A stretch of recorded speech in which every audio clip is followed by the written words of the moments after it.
Hello, and thanks for coming along to And We Have an Office Dog, the digital agency podcast where we're talking to the people behind the agency, the service providers, coaches, and mentors to discuss what it's like working with you, the agency leader.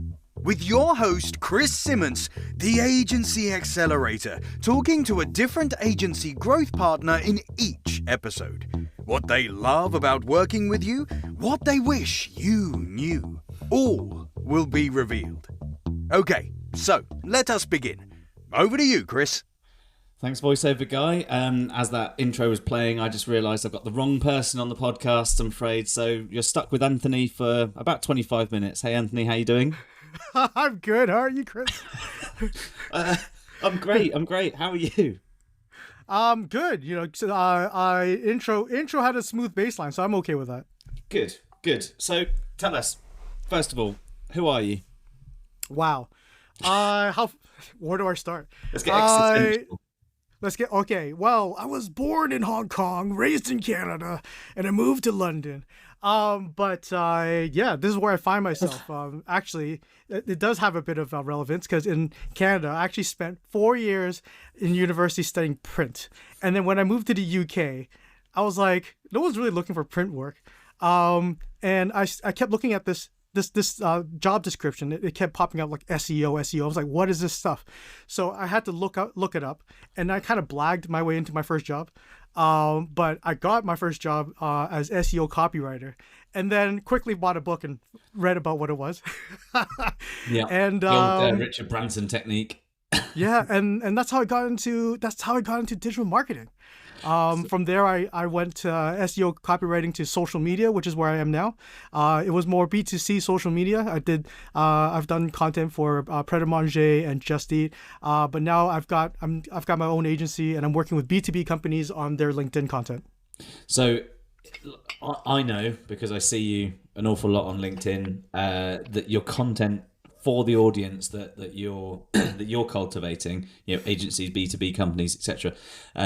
It's different. It looks different. It hits different. There's a humanity behind it. So, what do you do with agencies? If an agency is just about to type an email and ask for some work from you, what is it that they would buy? What are they buying? Well, first of all, I don't think humanity should be a differentiator in our content. I mean, that's the state we're in, Chris. That's the state we're in. Yeah. That's why I've decided to kind of go away from the B2C world and kind of bring all that into B2B, because I feel like there's a big shift, a momentum shift in how B2Bs talk in our marketing. We're all waking up to the idea that B2B isn't just like, you know, suit and tie and tied up really tight, and then talk jargons like forever. Yep. We're all talking like we're humans, and we're talking to humans, and the best storytellers win. The best marketers who can break down their complicated concepts into simple concepts wins. And that's what I want to do. And now I completely forgot what your question was. Well, I mean, you more or less answered it by telling me what you do. But if an agency is looking to work with you, what is it that you can do that will help an agency? Yeah, I started off this agency journey, kind of doing everything and anything about social media. And what I've quickly found out is that if you want to win more businesses, if you want to stand out in the crowd, or actually just for people to know who you are, you kind of have to niche yourself down. So what I'm niching myself down to is helping companies and agencies who've got long form content. We're talking about blogs, webinars, podcasts like this, or white papers. Let's break those down into engaging LinkedIn content. That gets you more visibility, that gets you more leads, and engagement at the end of the day. Because all of that content is great. It's just stuck in long form right now. When you throw it into LinkedIn, where you know the average time we spend there is about 7 minutes and 38 seconds. We don't have time to digest all of that great content. So the idea is to break down that knowledge into small little chunks that's entertaining, that is reflective, and that has a short story rather than trying to tell the whole long thing in one shot. And you're spot on. I think from an agency's point of view, like they could do this with their customers. You know, you can come along and help them as like an outsourced partner type thing. But there's also the fact that most agencies don't do their own marketing very well either. They'll write a massive case study. They'll write a series of blog articles, and that's where they're then their only chance in life of getting seen is maybe an impression or two in Google, or an email newsletter with a low open rate. Maybe LinkedIn, but not very much, and just snip it down into something of interesting value. That why would you not make this content much more engaging for the audience that you're trying to get in front of? 100%, particularly for those companies who already have these kind of respectable LinkedIn followings. You know, your content is there. All you need to all we need now is to take that and actually give it the attention and treatment that it deserves, so that it gets the attention that it deserves. So, potentially difficult, contentious question. What do you love the most about working with agencies? I'll tell you what. I've worked with agencies now that I feel are incredibly collaborative. I think that, and I don't know if I'm lucky. Maybe I am, but like as you know, people like yourself, Chris, where there's it's a very collaborative environment where I feel we're all here to help each other and build each other, and that's an awesome thing because I could just go back to a 9 to 5, and the environment could be very different. There's, 9 times out of 10, the environment is different than something that's very collaborative. So I love the idea that, we can hit each other up, bounce off each other. There's no egos. We're just all here to help each other out. And I love that. Well, there's lots of egos, but usually they're nice people. They hide it well with me.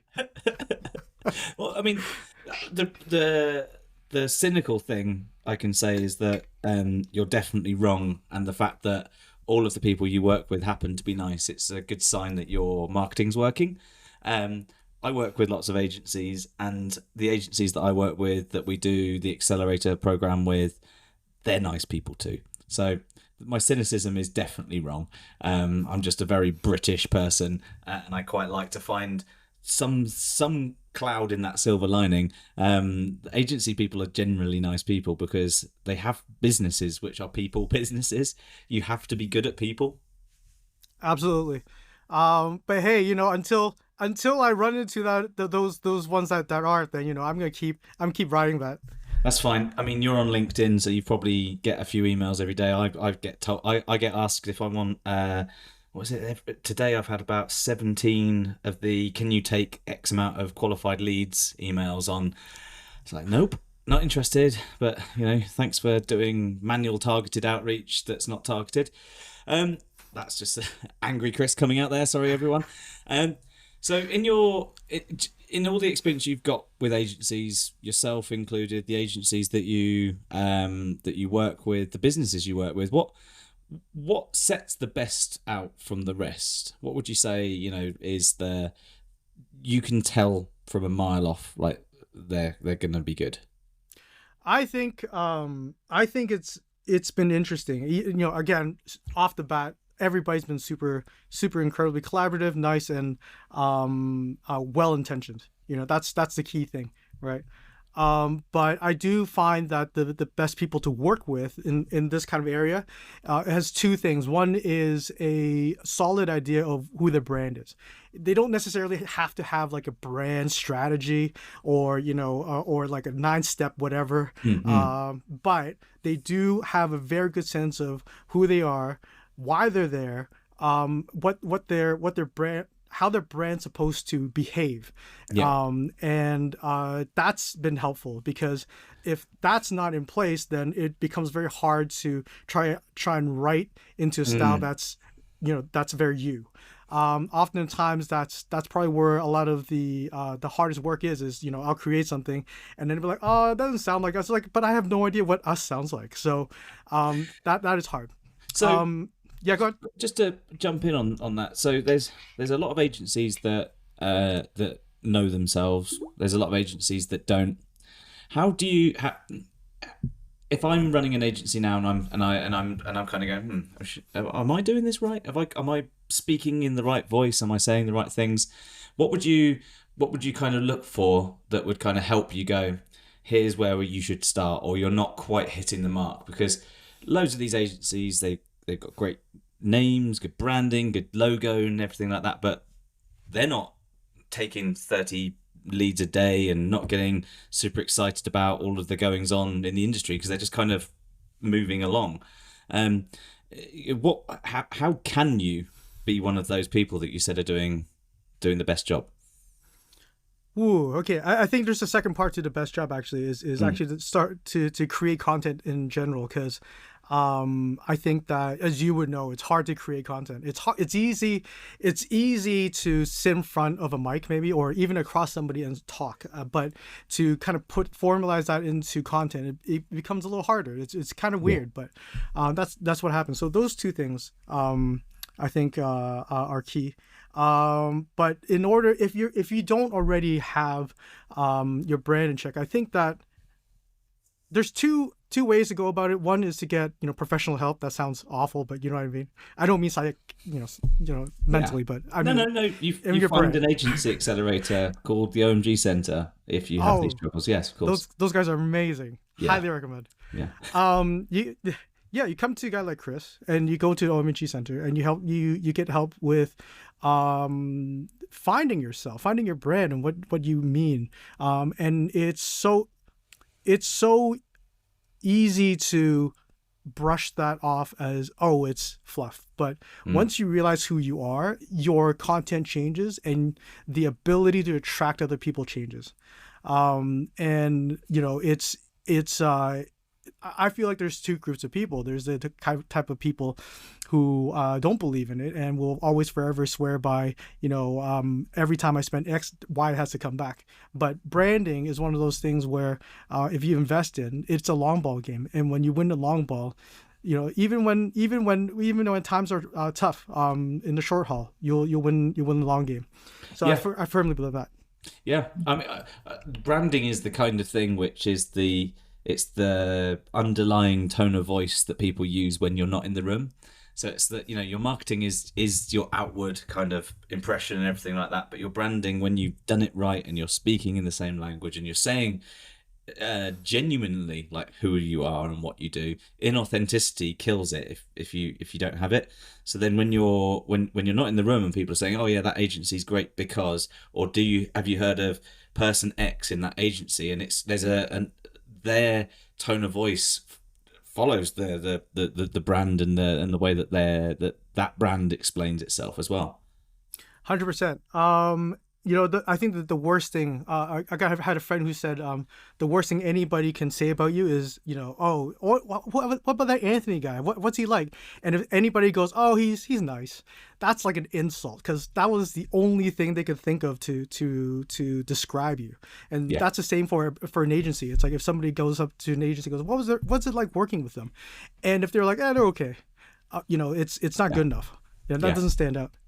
Yeah, I think I think a lot of the hard work to get to that point where you don't have that outcome, it is quite you do really have to kind of look deep, and it is a bit of a therapeutic type thing, because it actually, you usually end up essentially just articulating something that you always knew. Okay, it's not always fun though. You might come down to it and realize, oh, actually we like being a safe pair of hands, a safe bet. We like working with accountants. We're not fun, but at the same time, that's fine because that's who we are. Or you might be like your super cool work with influencer type agency that's got a million things on the go at the same time, and that's still you. The ones that are, when you get down deep into it and you really like match up who you are, it feels great. 100%. One of the exercises I like doing with companies and agencies is sketching out your brand as a character. Because if your brand can behave like a character on social media, that's what your people are attracted to, right? So it's not only just your values, like what you're for, but think about what you're against as well.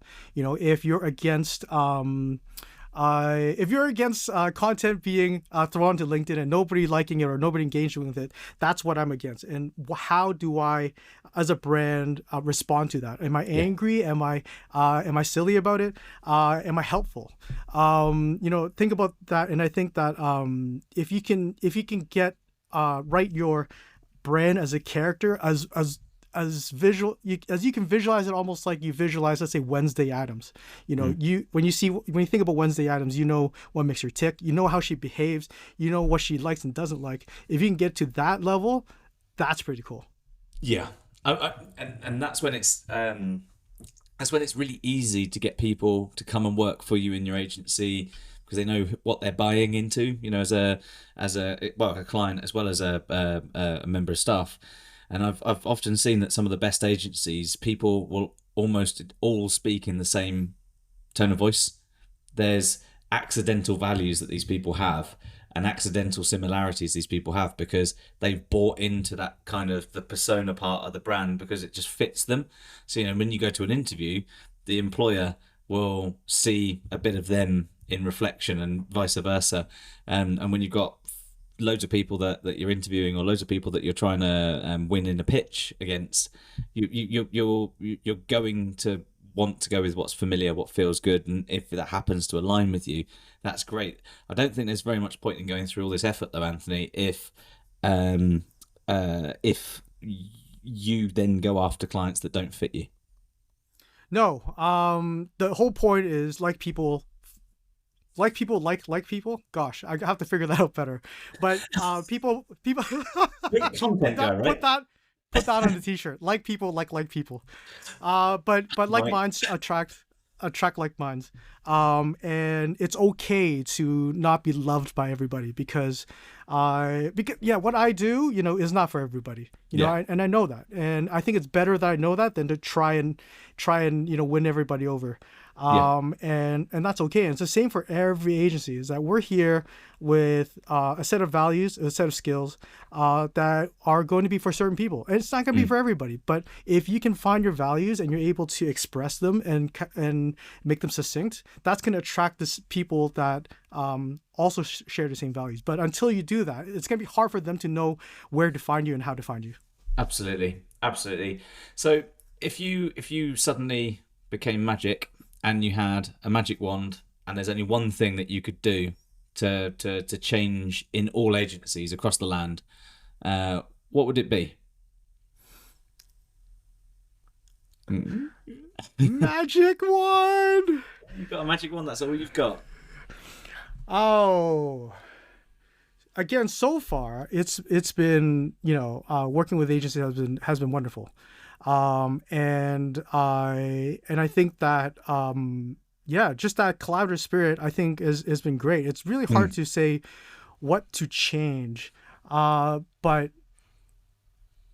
maybe it's what to ramp up instead. Maybe it's to it's about if I can have a magic wand and go ba-dunk, I think it'd be great if all of our content was super engaging on LinkedIn.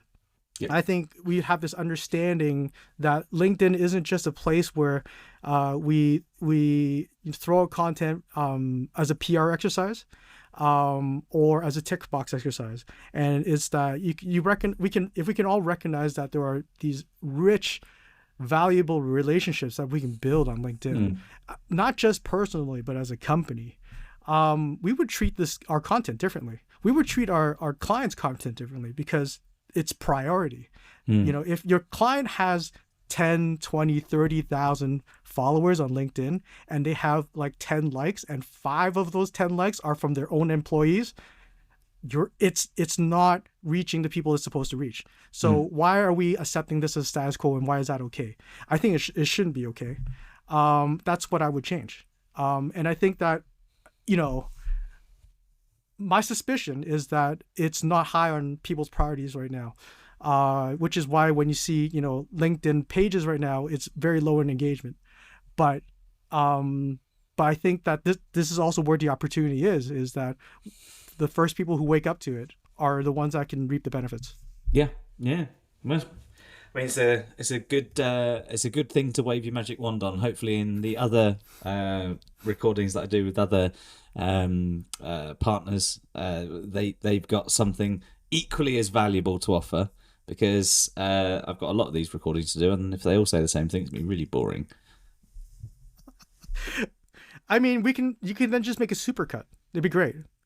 Yeah, supercut, a bit like that one where all the people in TV news anchors are all saying the exact same things all the time, but they all say it as if it's them. Yeah, I'll do that. You know what I'm going to do now? I'm just going to go through a guest list. I'm going to just email them what I just said, and then. Oh God, I regret today. I regret everything. I regret nothing. Thank you so much for coming on the podcast, Anthony. Chris, it's been an absolute pleasure. I've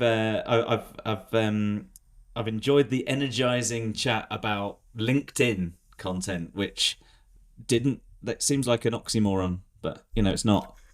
Doing it right does get results. You get a lot of engagement for the work that you do. So agencies out there, you should be A, doing this better, and B, finding out how to do this better by finding Anthony on the OMG Centre, having a chat, go through the community, make friends, learn some stuff, pay him some money. Maybe.